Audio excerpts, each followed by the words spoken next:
How's it going, everybody? My name is Clark, and happy Halloween. Except it's not Halloween yet. It's not Halloween yet. But it is October, and I thought for the spooky season, I'd talk about one of, if not my favorite FNAF fan game, Bubba's Diner.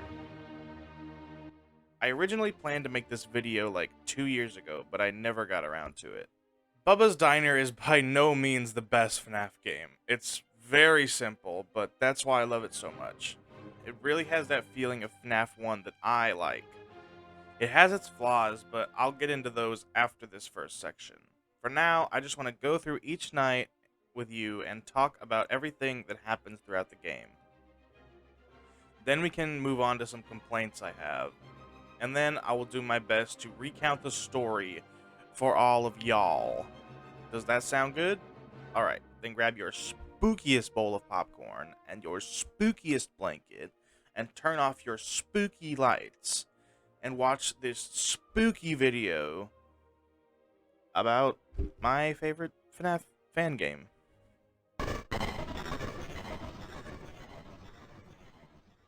Night 1 begins with you standing in the middle of the diner while our version of the phone guy speaks to us over the intercom. Welcome to your new job at the brand new Bubba's Diner, a place of joy, fun, and family. He tells us all the rooms we'll possibly need to go in the future. We're in the dining room right now, and to our left is our main office. To our right is the toilets, where we take a fat shit. In front of us is a hallway with party room 1 and party room 2. Then down the hallway to the left is the basement. So we actually get to walk around the diner before we get to go do our tasks, which is always interesting. Even if there's really nothing to see besides the layout of the diner, it's a nice touch nonetheless. They could have easily just transferred you instantly from room to room, but this adds a little more charm getting to physically walk to your office.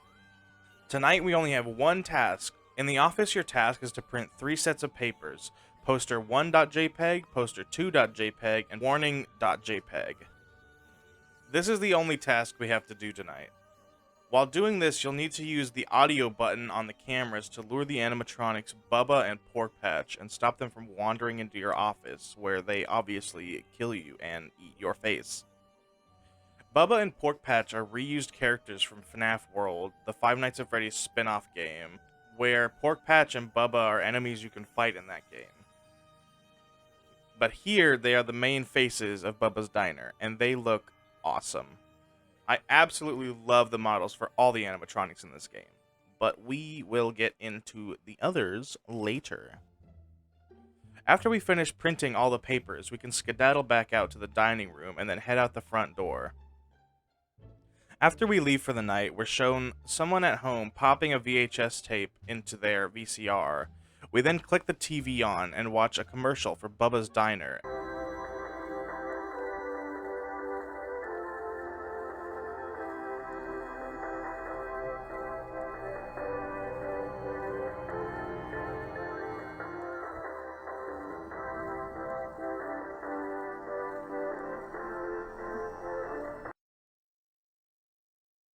After which we're sent back to the title screen.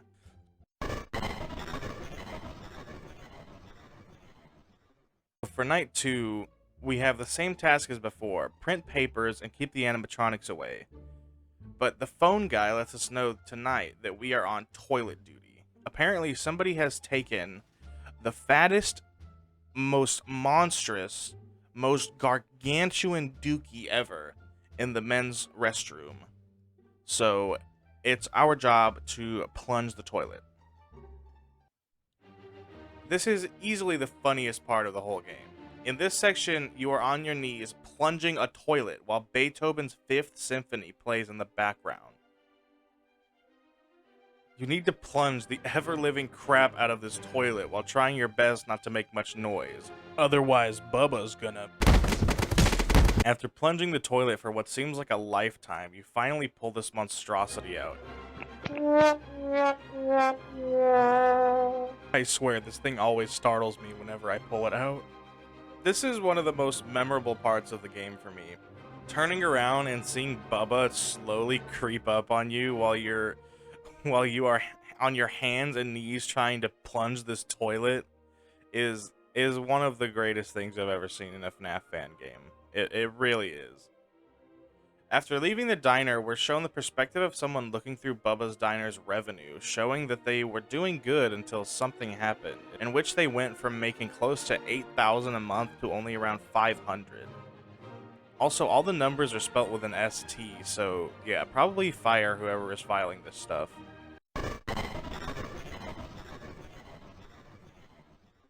Starting night 3, the phone guy tells us that some kid probably shoved the toy we just removed into the toilet.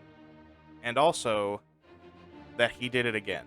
So, along with printing papers, we need to plunge the toilet again. But we have a new task today. Today, we need to test an animatronic by the name of Mr. Giggles. So after we print out papers and plunge the toilet, we make our way to Party Room 2, where Mr. Giggles is waiting for us. This part is one of the things that stuck out most to me when playing for the first time.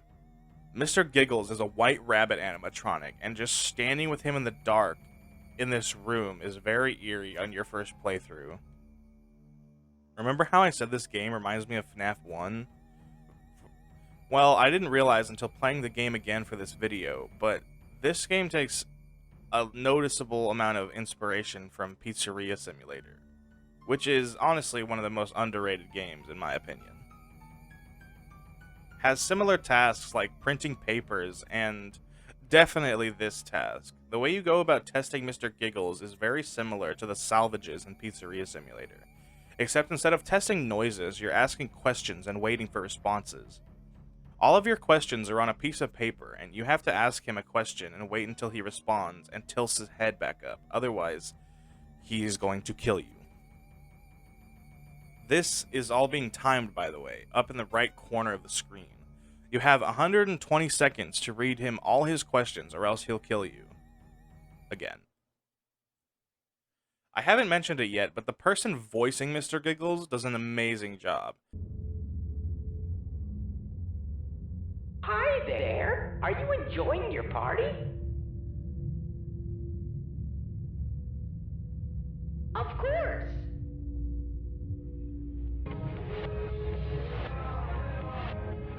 What game would you like to play?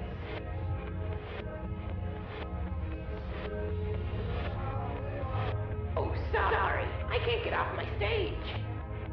It has elements of Funtime Freddy, but does its own thing, and really makes Mr. Giggles such a memorable character for me. Along with another character we will be talking about very shortly. Oh yeah, and after you finish talking to Mr. Giggles and say goodbye, he makes this sad little remark. Please come back.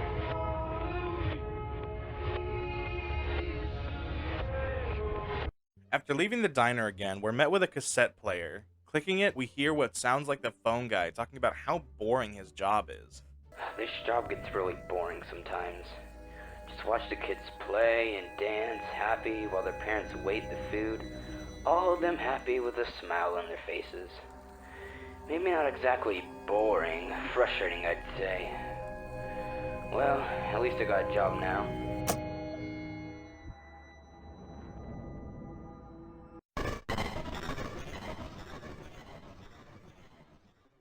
Starting night 4, phone guy tells us that, of course, the toilet is clogged again, but he's going to be keeping eyes on the cameras to make sure they find the little shit that keeps shoving toys into the toilet. But what we actually don't have to do again today is print papers, so yeah! Although we do have 2 new tasks today. We need to head to Party Room 1 and clean up the floors. Then we need to head into the basement. So we plunge the toilet and remove the toy, then make our way to Party Room 1. You're met with a Pirate's Cove type curtain stage, and a broom to sweep the floor. You sweep by moving your mouse cursor back and forth, and when you hear a noise from the curtain, you look up and press space to flash this new animatronic with your flashlight. As far as I know, they never actually say the animatronic's name, but this is Smiley, the dog. I mean, the bunny. I always thought it was a dog, because I swear it looks like a dog. This is a dog. But yeah, you gotta sweep the floors until it says you can go, and flash Smiley if he decides to poke his head out. If you flash the curtain before he pokes his head out, he will kill you. If you don't flash him while his head is out, he will also kill you. Pretty simple, but probably the most forgettable part of this game if I'm being honest. After we finish up that task, we make our way to the basement. It's nearly pitch black. You can't move. And that is when the greatest monologue in a FNAF fan game ever begins. Who would say, after all this time, after everything you've done, you'd return? Do you still have nightmares, Clark? Because I do. I am living in one. In this nightmare, I'm blind, being guided by silent whispers I can faintly hear. I'm trapped in something I cannot escape. But that was enough. You're here, back again. After all, you never did listen to my calls. I warned you, and you ignored me. Can you get used to this? I'm sure you can't. But the only way out, for me, is through you. So I guess I'll bubble fade away until you do. So hello, and goodbye. This is Bub Trap, sounding like he's trying to sell me some damn Coors Banquet. Coors Banquet. Coors Banquet. To survive Bub Trap, you need to listen for sound cues that tell you which side of the room he's on. Bub Trap only shows up on the two sides of the basement. You only have like a split second to turn with WASD and face the direction he's at, and then flash with spacebar. You'll even get closer to the camera when you're flashing, depending on how long you took to react, which is pretty darn spooky. It's so spooky. You do have a light battery, but as long as you aren't constantly flashing the light for no reason like a maniac, you won't run out. You need to survive for about 4 minutes, and then you can leave. This part of the game is pretty tense, and definitely on a first playthrough when you have no idea what's happening. I really like Bub Trap's design and his voice actor. Absolutely perfect. After leaving, we're shown an article from a newspaper about a dead body found in Bubba's diner, causing the establishment to be closed down. I have a shotgun. Let me prove it. Starting night 5, the phone guy tells us that he's caught the mysterious toilet clogger and Banished him from the bathrooms. That sounded more exciting in my head. so we don't need to plunge the toilet tonight or print papers. What we do need to do is clean Party Room 1 again, and then head into the basement, because apparently the breaker is on the fritz.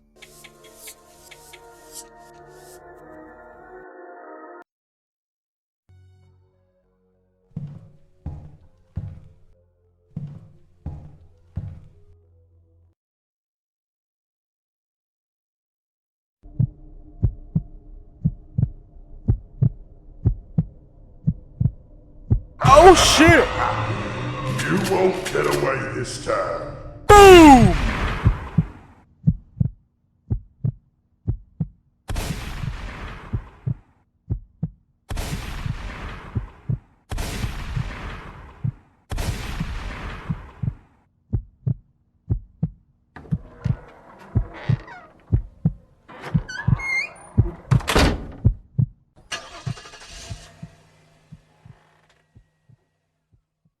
Yes, you saw that right. We just shot Bub Trap in the face with a shotgun. Wait, that's not a shot. This is the kind of stuff I love about this game. It is not afraid to do stuff like this, but this ending used to be even better, believe it or not. After shooting Bub Trap, you can hear 4 more gunshots.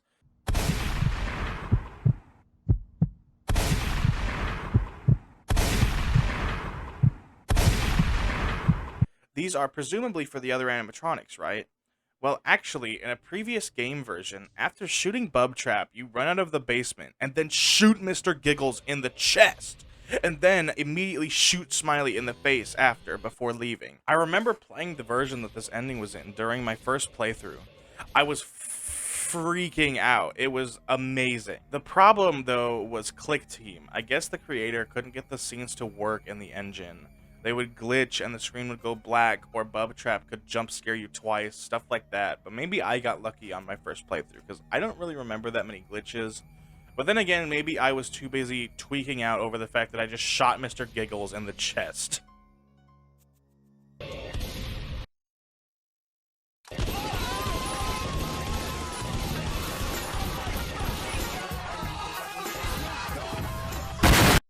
Amazing ending even without it though. 10 out of 10. After Clark leaves though, you're shown a pinboard with a lot of the clippings that we've been shown in the past nights. Then credits roll.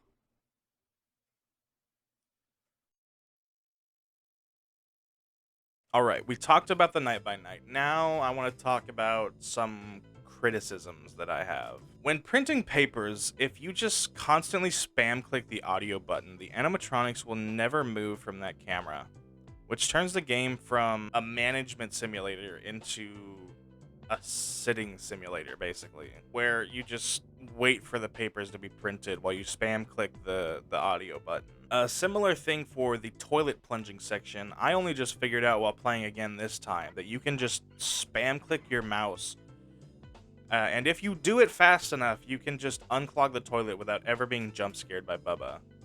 I haven't tested this to my full potential to see how fast you really need to be, but I was going at like my max like spamming speed and I was able to do it. I do kind of wish the building felt more like a diner. It just kind of looks like a Chuck E. Cheese FNAF 1 setting, and that doesn't really feel like a diner to me. When I think of diner, I think of like booths and like a bar or something like that.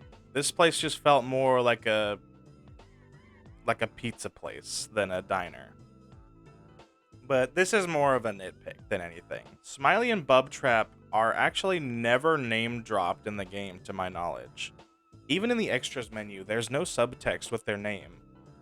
So I actually forgot both of their names while I was playing. I accidentally called Bubtrap Withered Bubba during the whole replay through. So yeah, it would be pretty nice to know all the animatronics' names, I think. I also think it's a pretty short game that can be slightly repetitive at times. And I understand that the game genre is repetitive in itself, but usually you have a lot more things to manage in traditional FNAF games. And more things are added as nights go on. But when two of your tasks can be beaten by spam clicking for a couple minutes, it can dampen the experience for returning players. But that's enough complaining. This is a positive video. Now I am going to fill you in on the story as best as I can. Or maybe I should say, the lore! I'm going to be getting a lot of my information from the Bubba's Diner FNAF Games wiki, so I apologize if I end up spreading any misinformation. In this game, you play as Edward Clark, the previous owner of an earlier version of Bubba's Diner. While Edward was the owner of this establishment, an employee named Phillips clocked into work, but one day he never clocked out. When Phillips disappeared, Edward resigned from his position. The original Bubba animatronic during the time Edward was owner was actually a spring-lock suit, and it's implied that Edward Clark made Phillips wear the suit, even though he was trying to warn Clark that it didn't seem safe. This assumption was correct, as he was spring-locked into the suit. Edward didn't want anything to do with Bubba's after this, so he quits his job and gives ownership to another person named Markel Britzberg. But he's not done. He can't leave any evidence that he was a part of this tragedy, so he goes undercover as a new employee, printing papers, scrubbing toilets. That's until he goes into the basement to take care of Phillips's body. But he's reanimated, now haunting the Bubtrap suit. He's able to evade Bubtrap, but now that he knows what he's up against, he heads back on night 5. And as he enters the basement again, he's immediately attacked by Bubtrap. He's knocked to the ground when he notices a shotgun that he's knocked over in the process. He grabs the shotgun and shoots Bubtrap in the face. The other animatronics hear the noise and try to attack him on the way out. This is where we hear the other gunshots. This is him shooting the rest of the animatronics, like in the cut ending. Edward then hops into his car, hopefully never to be seen again. But we're shown a picture afterwards that tells us Edward isn't so lucky. Turns out the post-night scenes we were seeing weren't from Clark's perspective. An unnamed detective has been piecing together what really happened, and has finally linked Edward to the case. So run, Clark. Run while you can, anyway. Uh,